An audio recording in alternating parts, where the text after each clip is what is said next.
Good evening, Graham, and good evening, Anthony. Hello, Charles.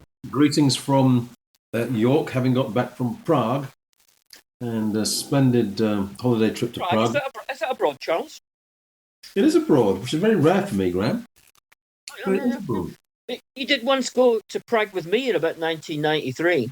Now, you see, the challenge was trying to remember when we went. Well, it wasn't 91. In 92, I went to Madrid on my own. And 93, you and me and Bob Taldy went to Prague. Bob Taldy.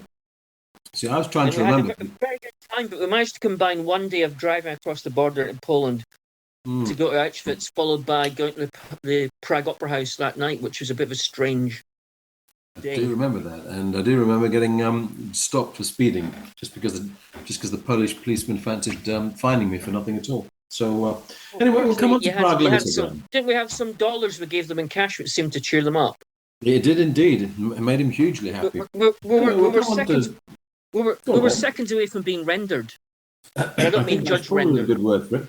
Yeah, I mean it was. It was post. It was post the Velvet Revolution and all that. But anyway, Graham, we'll come on to Prague later. I think there were Polish police on the Polish side. I don't think they were Czech police. They were definitely Polish police. There's no doubt about that.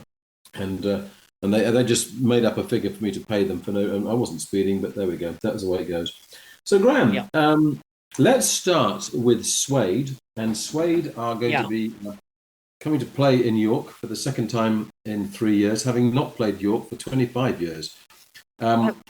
I'm looking up the date that Suede are playing the Barbican, and the excitement, obviously, is that they're going to be playing songs from the new album Antidepressants. Yeah, we should go, Charles. Well, I think I'm going to be putting in a review request. It is on the 7th of February, 2026. So that's been confirmed. And they last played there 15th of March, 2023, which, as I say, was the first time they played there in 25 years, which was an extraordinarily long gap. So I'm so glad they're making it up for this time.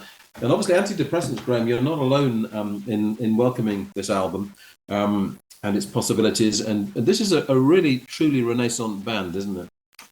It's unbelievable. Antidepressants is an absolutely superb album. I mean, it comes after Autofiction was an absolutely superb album in 2022, and that was their biggest hit album since 1999's Head Music. Although not as big, because Head Music had 2 top 10 hits, which followed coming up in 96, which had 5 top 10 singles. So they're never going to get back to the 90s heyday in terms of success, but Autofiction was a big hit, and it was an absolutely brilliant album. And to follow that with Antidepressants, which, if it had come out before Autofiction, if they had been reversed in chronology, it would have been a huge hit, just like Autofiction was. It's that good. Now, what has made it good? Because, I mean, we've seen plenty of the Britpop bands come back. This was a band that slightly predated Britpop, I think it's fair to say. We've seen Blur make new albums. We've seen Pulp make a new album, of course. We've seen Shed 7 make new albums. And so you haven't seen Oasis make an album. You haven't seen Supergrass make an album. You haven't seen any of the big 90s bands make new albums except for Pulp, Blur, and Suede. And only Suede have made 2 great albums on the trot. So what makes it great, Graham? Well, they're like a band reborn. I mean, they've got a slightly different sound to what they had before. It's a much more punky and post-punky, much more guitar-based. There's virtually no keyboards, hardly any strings or anything like that. And they're basically a guitar band again. And it's full of energy. And it blasts off and keeps going. Like there's the gaps between each song, just like Autofiction, are very minuscule. It's almost like the band's in a rush to knock you down. They're like a boxer who runs straight to the middle of the ring and slugs their opponent right in the face, then pushes them back to the ropes, then keeps on punching them on the ropes. It's such a punchy, energetic album, and for a band that's quite arty, this change of direction is quite a surprise. It's not that they haven't got any artiness left. I mean, the sleeve alone, which is very much in the same style as Autofiction, the picture of Brett Anderson topless borrows from a famous picture of the British modern artist Francis Bacon. So they still have got the arty side, but they're a born again rock band. It's just, there's no flim flam, there's no messing around. They're like straight to the hook line, straight to the chorus. No messing around. Big riffs, energy, bam, bam, bam. I was rereading Paul Rhodes's concert review of Suede at York Barbican the last time, as I say, and actually the live presentation was very similar to how you're describing how these albums are being presented, which is with constant energy, hardly any gap between songs. Here, Brett Anderson absolutely going for it throughout, and highly energetic presentation.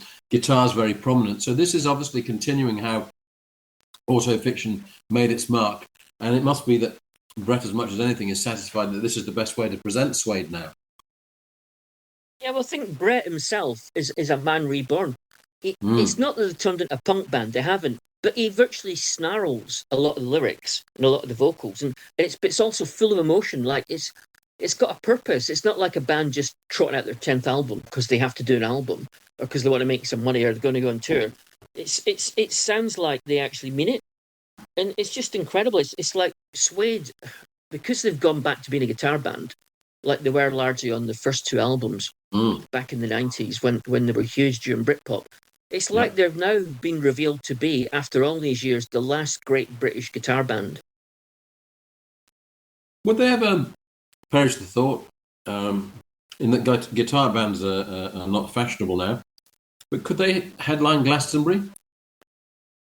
No, because if they went back to being poppier and went back to the big top 10 hits of the 90s, they could just about get away with it. But as great as autofiction followed by Antidepressants is, it's got an edge and a scratchiness and a sharp sound that I think they'd be impressive. I think the audience would give them respect on the main stage, headlining Glastonbury. But they'd have to pick their set list really carefully to make it populist. They're not completely populist, which is part of the joy of Suede. They're sort of mainstream, but not mainstream. It's just great stuff. But could they headline Leeds? Could they headline Leeds, Reading? I mean, I'm slightly desperate here. The right set, with the right set list, absolutely, certainly they could do it. Yeah, they've got enough recently great songs to add to the 90s to make it a great set list. They could definitely do it. I do think there's one slight difference between autofiction and Antidepressants, though. Yeah, it's not quite as edgy and angsty. It's like the volume switch has been turned down by about 0.05%. It's like autofiction sound like an album that they had to make, whereas Antidepressants sounds like an album they wanted to make. There's just a slight, imperceptible almost difference. Could they headline the new Roundhay Festival? Well, for sure. I mean, that would be fantastic, especially since the first act off is Lewis Capaldi. I'm a Scotsman, but I don't really like "Woe Is Me" whinging on acoustic guitar. Yeah, he played. That was the last. That was the last big festival there, wasn't it? Sing along to Lewis Capaldi. 80,000.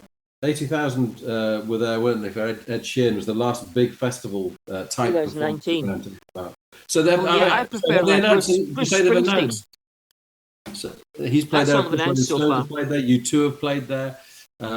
So this new festival, I haven't really read it because I've been away in Prague. I just saw a flashing headline saying that Roundhay Park would be doing this festival. Do you say they've made headline new announcements already? No, that's the only one. Lewis Capaldi is the only announcement, but they clearly intend to have a series in the summer, just like Hyde Park in London has a series in the summer. They don't just do one-offs. It's a new venture, so I'm sure they want to maximise audiences, attendance, and revenue. So I'll expect other big names shortly, which is good because it's a great place around here, Park. Yeah, I mean, I think I saw Springsteen there in '85, and I saw U2 about '92, '93. Yeah, exactly. So AEG Presents will be organising this festival. We'll keep an eye on it for future. I've slightly gone off on a tangent by mentioning it. One last thing about Suede. Yeah. Not only have the last two albums got the tunes and the energy and the purpose, but their lyrics are actually current with contemporary thinking. Now, for a band that's been going, 30 years, that's pretty extraordinary because they were always into lyrics about identity, health, mental health issues, gender, with a little bit of society breaking down, social fragmentation, mild bit of politics. Yeah. Well, with the last two albums, they've gone back to those lyrical themes in spades, and one of the tracks, which is very good on Antidepressants, is called "Broken Music for Broken People." And the whole album, in terms of its themes, is very current, which is, for a man who's in his 60s or thereabouts from by Brett Anderson's quite extraordinary. In terms of antidepressants, is he advocating their use or saying that we're a troubled world that needs them? No, he's admitting that he himself has these issues and has these thoughts and mental health issues, and he's never been one to hide his psychological viewpoints or his own psychological afflictions. Both biographies, of course. So in that way, Suede were ahead of the time. They were doing this sort of stuff in 92, 93. They were well ahead of the curve. So we look forward to Suede playing, as we say, York Barbican early next year, and we'll reflect on that gig as and when it happens. Graham, I have been trying to see this movie, Eddington, and failed miserably because it's been showing in York at 11:20 in the morning, 10:30 in the morning, 12 o'clock in the morning. Do you get the hint? What on earth's the problem? But Charles, you're not a man to lie in bed for hours anyway, so I'm surprised you can't go along at that point. This is not the kind of film that should be playing at that time in the morning, as it's only screening of the day at one cinema in New York. Is it because it interrupts a cup of tea, toasted marmalade, and your freshly ironed copy of the Sunday Times? I'm not saying that, Graham. All I'm saying is I don't understand a movie that I think should be significantly playing all the big cinemas in York and at sensible times. I've found it virtually impossible to track down, and I don't know why that is, but perhaps you could even more significantly say why this is a significant film, and actually why the venues have been really, frankly, not doing their job properly by showing it in such a limited way. Well, it's by director Ari Aster, who made Midsummer, very interesting semi-horror film in the sort of style of The Wicker Man, updated. And it's got a great cast: Joaquin Phoenix, Emma Stone, Austin Butler, and Pedro Pascal, who I haven't seen before, but supposedly he's the hot actor. Never heard of him. So it's a great cast, great director, and it's set in New Mexico in a small town. And it's set in the era of 2020 during COVID, and it's full of conspiracy theories, people influenced by social media, people influenced by Black Lives Matter. And it's really about the fabric of the town of Eddington falling apart under all these modern day pressures. And Joaquin Phoenix is the sheriff who takes against the town mayor and decides to run against the town mayor. And they both play dirty in the battle to see who's going to be mayor. And it's engrossing and gripping and feels current. I was thinking by the end, what is the point of this film? What point is it making? So it sort of puzzled me until I realised it's part of a trend. It's basically surreal satire. It's a twisted allegory. It's a shape-shifting film, just like all those films by Yorgos Lanthimos, like Poor Things, Killing My Sacred Deer, The Favourite, or Ruben Östlund, Triangle of Sadness, The Square, or even Jordan Peele's horror film Get Out, British films like Saltburn, or Two Neighbours that we saw at the Edinburgh National Film Festival in August. It's one of those films, it's like a social satire, almost political, but it's done in a surreal, shape-shifting manner, always catching you off guard, always keeping you unbalanced, not making a clear point as to what the director or the scriptwriter actually thinks. It's like chaos personified on screen. And it's part of a recent trend over the last 10 years of that sort of film being made time and time again in different locations with different scripts. And so that made me feel better, because I was thinking like, okay, I enjoyed Eddington, clearly an interesting film, but what the hell did it mean? And I've sort of worked it out. It's part of an important trend. I would call it social surrealism. If one thinks back, Graham, to films in the 1970s, they were more direct in their message. Yeah, they could be subtle, but the point was quite clear. If you ever watch 5 Easy Pieces with Jack Nicholson, yes, and it's about American society, changing and in some ways going to hell in the early 70s, and it's very subtly done. It doesn't hit you over the head with a sledgehammer, but you know what the point is. And the thing about these modern films, social surrealism, is that you don't know what the point is, because I don't think the director does either. I think the world is such a mess. Politics is so convoluted. Everything's flip-flop. Everything's, black is white, white is black, etc., that they themselves, although they're interested in the whole thing, can't really find a clear point to make. There is no clear point to make. So rather than hyperrealism, they're going for surrealism.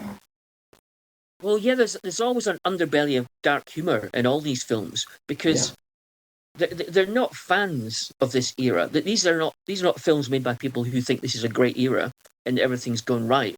They clearly think it's an absolute mess, and in a lot of ways it's terrible. And they'd be right, right? But they can't see a way of like taking a clear stand. So instead, they fall back on humor, which is fair enough. I mean, The Magic Christian, the late '60s starring Ringo Starr and Peter Sellers, based on the Telly Savalas novel, that was a sort of social satire, political film, very surreal. So it has got antecedents. Even The Servant had surrealism about it. That's true, yeah. So this isn't. So it's a very good film. I'd recommend Eddington. It's not directors avoiding responsibility to actually make a statement. It is because it's a world where bold and direct statements actually can't be made any longer at the moment. Because, as you say, it's a topsy-turvy world that keeps changing all the time. We just like our politics, just like the Labour Party changes every 5 minutes now. That's very typical of what seems to be going on. Well, which everybody's shouting, and the ones who shout loudest usually win. But of all the different people and different groups and different viewpoints that are shouting, which of those different groups can you, if you're in any way a sensible person with half a brain, actually 100% subscribe to? I can't think of a single loud political or social figure right now, or writer, or politician, or party, or movement that I can wholeheartedly go, yep, I support them. They're 100% spot on. They're all plagued by contradictions, hypocrisy, and ludicrous extremism. The curse of capital letters to emphasise everything. Oh, I hate that. Oh, my God, it's nearly as bad as having 5 exclamation marks. I'm going to throw in Rory Stewart and Alistair Campbell as people who seem to me worth listening to, amid all the shouting. Well, yeah, they are sensible chaps, but It's sensible boring, Graham. Well, no, the problem isn't they're boring. It's that in a world where people shout and where money shouts and where the big money people behind social media and high tech and tech companies, when they shout, if you go, actually, the real facts actually suggest that the answer is actually slightly in the middle and slightly to this, and well, that's going to get drowned out. You're not going to achieve anything doing that. So the problem for people who are sensible like Rory Stewart, Alistair Campbell is they may be vaguely right, but how are they going to influence the debate? How is their viewpoint going to have any impact on the people who dominate the narrative? That is the problem. Ultimately, with shouting, is that no one listens in the end because it's simply too loud and people stop listening. That is true, very true. But it doesn't get us anywhere, Charles. Being right is no solution these days. It's not. But, I mean, how, for example, do you react to Elon Musk's contribution yesterday, just to say that violence is coming, whether you like it or not? Outrageous. If a British billionaire went across to America and started saying the Democrats are brilliant and the Republicans should all be shot and shoved in a ditch, you can imagine the absolute outrage, especially from Elon Musk. So it's an absolute disgrace. That's where we're now at. So when film tries to reflect that, hence still satirical, but as you say, it goes to a surrealist version of it, that is another word, I guess, for surrealism, if you like, is the equivalent of theatre of the absurd. It's not necessarily overstating the case, but it's putting the worst case scenario backed up but by satirical humour. Is it, though, trying to change things? Not necessarily. I think people who don't like what's happening don't really have any solutions either. So you can't actually advocate culturally, artistically for change if you're not sure what the solution is. I don't think we've ever been in a worse place than Graham. Well, I would say there's been bad years. I mean, think about the McCarthy era in America in the 50s. Yeah, true. Think about parts of Thatcher when she was in power and the effect it had on culture and politics and society. True. But it's probably the worst since the 1930s, and the 1930s was obviously a horror show, so it's not good. But I would say that this whole film trend started with 3 billboards in Ebbing, is it Minnesota or Missouri? I think it's Oh Missouri. yes, good call. Which is made by Martin Yes. McDonough of the Banshees of Inisherin fame. Yeah. It had like Sam Rockwell in the lead role, and that was a very shape-shifting, dark satire, surreal race issue crime film, and I think that started the trend. And arguably the best of all of them, that film. So, Graham, Well, by very way good, of contrast, there is some arts good news in terms of massive funding that is going into both the National Gallery here in England, in London, and Amsterdam's Van Gogh Museum. I think in the case, I haven't read about the Van Gogh Museum, you can fill me in the details. The National Gallery, I think, is receiving 275 million, I think is the correct sum, with an entirely 375 million in private money, major donations. In private money, in major donations. And significantly, for the first time, although there have been artifacts from more recent than 1900, because they have had works by Picasso, etc. But it is going to break that barrier of showing art now from beyond 1900. Obviously, they're having to have negotiations with Tate Modern, Tate Britain, which has always had the right to show works from more recent times rather than the National Gallery doing it. But they seem to be hopefully coming to some kind of arrangement between the two galleries over this. But it strikes me as a very, very positive thing, Graham, and you can reflect as well, if you'd like, on the Van Gogh Museum too. I'm not so positive because it says two things to me. First of all, it is a rival with Tate Modern. So what's the point of Tate Modern? And secondly, if the National Gallery was in a good place, why would it be breaking its golden rule of not straying beyond 1900? It's doing so for its own survival, its own prosperity. Yeah. And it's doing so to justify and to fill its new wing, which will be open supposedly in the early 2030s. And it's also worrying for Tate Modern because Tate Modern's visitor numbers are down. So they are. I read that. It's sort of fed off the golden age of the new young things of British art in the 1990s. Yeah. And its raison d'etre has always been to push boundaries and barriers, much more so than the National Gallery. But I think there's a problem in the sense that right now the boundaries and barriers have been pushed in art movements about as far as they can go. And we're in a period where nothing really exciting is coming along, and even old-fashioned fine art and paintings are coming back in fashion. So if that's the case, what's Tate Modern's role? Especially when National Gallery is starting to, step on its territory. So it's not a disaster by any means, but there's some worrying aspects to this news. I mean, the case that's being made by the National Gallery is that there's an awful lot of years that have passed since 1900, hence to justify it, and that new art is always being made, and therefore the Tate Modern can always reflect on the new art that's being made, and that is its primary role, to be less of a retrospective place, but to show us new works, in particular, obviously, in the Turbine, which is encouraging new work. It won't be as popular, until some new big banner headline artists come along doing something new.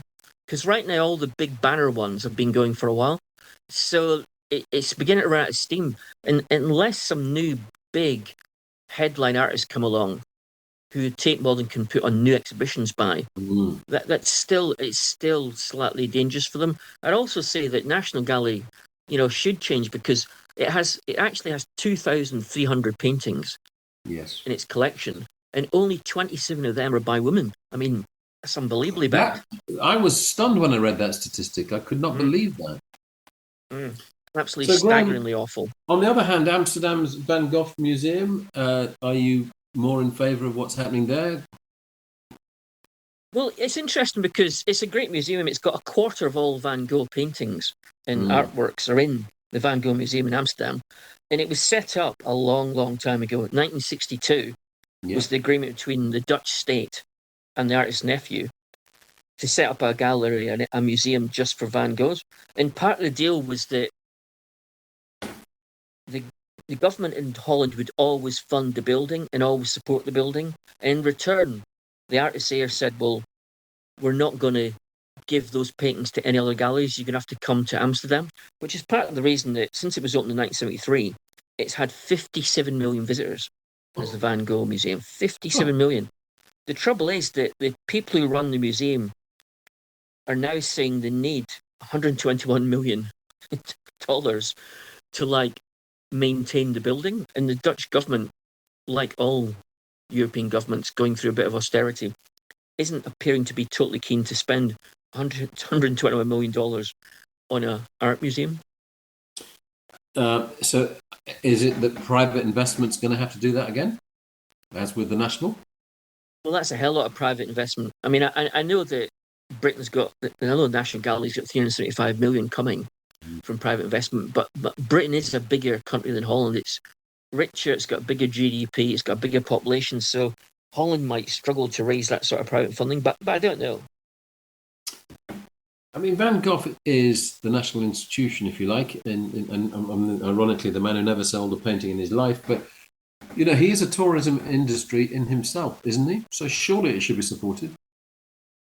Well, you would have thought, just like the Edinburgh Film House had shut down, and just like the National Film Festival was going to get scrapped, when it came to the crunch, the Scottish government got involved. If it had just been private money or public money, the film house wouldn't have reopened this summer. There would have been no Edinburgh National Film Festival. So you would have thought it is so important that eventually the state government in Holland will buckle and give a substantial sum of money. You've got to guess that's what will happen. I think it would be an abnegation of responsibility not to do that. No, you're right, Charles. But so being Graham, right makes for a bad argument. Obviously, they won't be able to hear us in Holland on this one. And I'm not going Dutch on it, Graham. I'm not suggesting that we contribute as well. Well, no, I don't know what you're talking about, because we're downloaded in 32 different countries. And I'm sure there's a few listeners in Holland, and they do speak better English than we speak Dutch, that's for sure. That is absolutely true. Particularly as it's either Van Gogh or Van Gogh, who knows, or Van Gogh. Or Van Gogh. Or Van Gogh. It could well be Van Gogh if they don't support, that's true. Now, Graham, a different place altogether. Harrogate's got some interesting artistic events coming up. Kate Bush, she's not actually coming to Harrogate. That's the one that intrigues me. What is the Kate Bush one involving, Graham? Well, the last final sessions was a sort of focus on Pet Sounds, the great Beach Boys album. And Brian Wilson, it was sold out again. And all the money goes to Harrogate Hospital charity. Yeah. And so that's the fourth sellout in the last 6 events at Vinyl Sessions, which is founded by Colin Payne, a former DJ, but I do all the pretentious historical introduction and cultural backdrop to the various classic albums we do. So I'm definitely the serious bit of it. But the next one's going to be Kate Bush. It's going to be Hounds of Love, which is a bit obvious, but what else would you choose?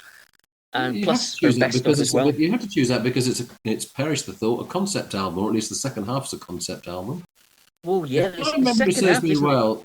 Didn't she perform all the second half at the comeback concerts? Yeah. Well, when I saw her in 2014, during that amazing run of concerts, I think she did 28 nights at Hammersmith Apollo. She did play all of that, and it was done in a sort of theatrical fashion with like live props and acting in film screens. So that certainly helped. I mean, the second side is harder. Second side of Hounds of Love is harder work than the first side, which is all the hit singles. Yeah. But the theatrical side of it made the second side of the album come alive on stage when Kate did it in 2014. I'm sure it'll be a great night, but sadly Kate is unlikely to turn up.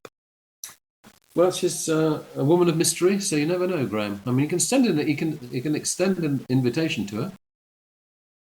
Well, yeah, I might be lucky. It'd be a bit like doing the national lottery, 1 in a million chance or whatever. So Charlie Higson is coming, and what's he doing, and where's he going? Well, Charlie's written the Young Bond series of books. He was in The Fast Show. He's a great comedy writer, but also a great novelist. Well, his latest book is a sort of humorous history of kings and queens of England. And it's been illustrated by the man formerly known as Vic Reeves, the fantastic comedian, who is now back to his real identity of Jim Moyer. So he's illustrated the book. Charlie's written it. And Red House Originals, the absolutely fantastic but tiny gallery in Harrogate, which gets everybody to turn up. It punches well above its weight. It's a national class gallery run by Richard McTague. They're having Jim and Charlie turn up in person for the launch of the exhibition of the illustrations of the book. Just for obviously one night only. Yeah, because they've got Horace Panter there at the moment, I think. That's right, isn't it? The special... Well, he's already been, but about the same time that Charlie and Jim are turning up, they've also got a new Pete McKee exhibition, and Pete McKee's turning up at Red House. So once again, Red House completely smashes about the park. It is such a brilliant and such a cool little rock and roll gallery. Yeah. And what date, incidentally, Charlie coming and Jim were coming? Well, I think Pete McKee's coming on Saturday, September the 27th. Wow. But the time when Charlie and Jim are turning up, that escapes me. I've got a feeling it's October, but I could be wrong. Because we went to the last Jim Wire launch for, of course, his second Bird book we went to, didn't we? I did. Yeah, we did. Yeah, he's a great guy. When we actually meet him, he's exactly the same as he is on TV. He's really charming and he's really funny. And he's like a big kid, really. Yeah, it was interesting to interview because with a real sense of humour. Yeah, well, it was one of those interviews where you thought you asked a good question, but it kind of it slightly unnerved you with the way he would answer things. But I enjoyed that. That was an interesting interview with him. So, Graham, they're coming up now. I've been in Prague, and I've done the sort of conventional things, or things like going to the castle inevitably. But what struck me above all else there was the sheer breadth and range of galleries and museums there are in Prague. Around every corner, wherever you look, there are museums and galleries. So there is. It's not that big a city. The centre is walkable. The centre is, well, we walked 20,000 steps one day, 19,000 steps another day, and it's the best way to see. It's the best way to see a city is to walk around a city to get to know it that way. So, for example, there's a museum of senses. There's the Museum of Illusions. There's Lumiere, which is, or Lumia, Lumia, which is involving technology to do with lighting. And so they're kind of interactive ones. There's a brand new Mucha, the artist, just opened. We found we had a ticket for the wrong one, the not Mucha, good, a first version of it, the museum. I thought you meant the drink, matcha. Not matcha, but Mucha, and it wasn't Mucha of Mucha in that one. Mucha and do about nothing. So it kind of was like that, but anyway, we went first to the new one, who were very unhelpful and told us, no, we've got a ticket for the old one. They wouldn't tell us where it was. We spent 2 hours lost trying to find it. That's very Kafkaesque. Well, that was the other one. So there is more than one Kafka museum. So there is the one by Charles Bridge, which is it's really well presented there. Getting his life story, the women in his life, his mental health issues, his relationship with Prague, his relationship with his parents. It's all very dark in there as well. That's good. There's a new, I don't know how new, but I think it's new, a new kind of Kafka experience that you can go to feel the vibes. Do you want a Kafka experience? Well, if I go back to Prague next time, I would go to that one out of curiosity. Okay. So there was a car museum there was endless museums, art of different ages. So we went to the Warhol and Salvador Dali ones, which was again just in Wenceslaw Square. Now, of course, Warhol was born Warhola or Warkola, the spelling. So he's of Czech origins. Brought up, I think, in Pittsburgh from memory. And the reason Salvador Dali is significant is there was a photographer, I think I'm going to get the name moderately right, Václav Kokola, I think the name was. All right.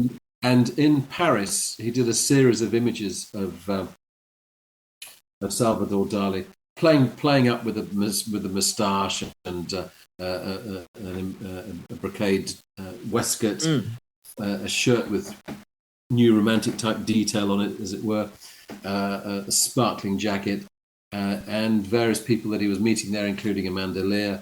So there's lots of photographs of that, and also other works actually by this Czechoslovakian photographer that accompany plenty of artworks by Salvador Dali.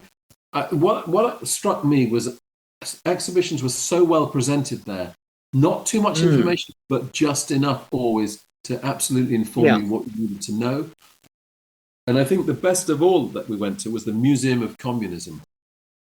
Oh, yeah, I love stuff like that. Love it. So we went to two different... I would bring back the Cold War. It absolutely brought back the Cold War. It warmed it up all over again. So there were two different things you could do with that Museum of Communism. and also you could do a communism and nuclear bunker tour. So we did both of those. The communism. That sounds fantastic. No, we decided we'd sort of split them into 2 different days because it could be overdoing the communism. So the first one we went to was the Museum of Communism, and actually just as striking as the museum in Berlin to communism, which I thought was magnificently done. So was this. We were there for about 3 hours. It was so detailed, but really superbly presented.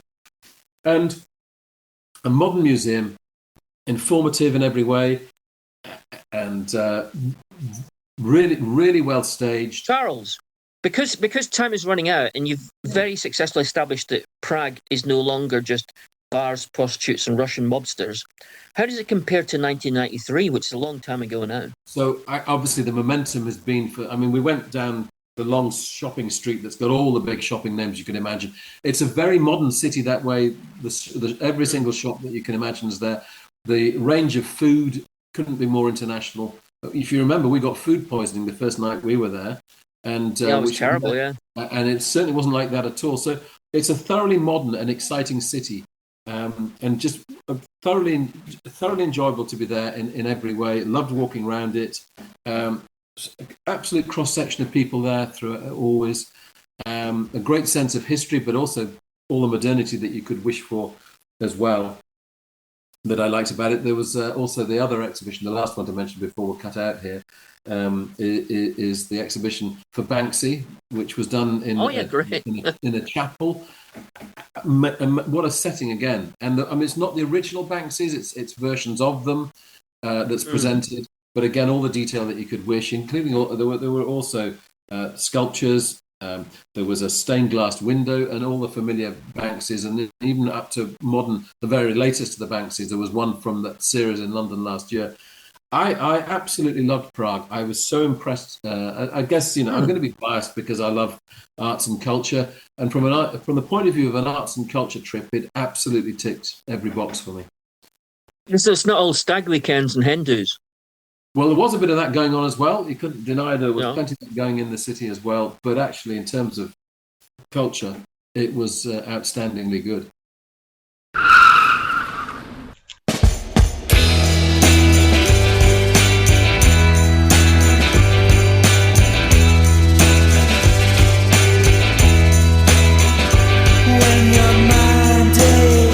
You've been listening to the podcast Two Big Egos in a Small Car.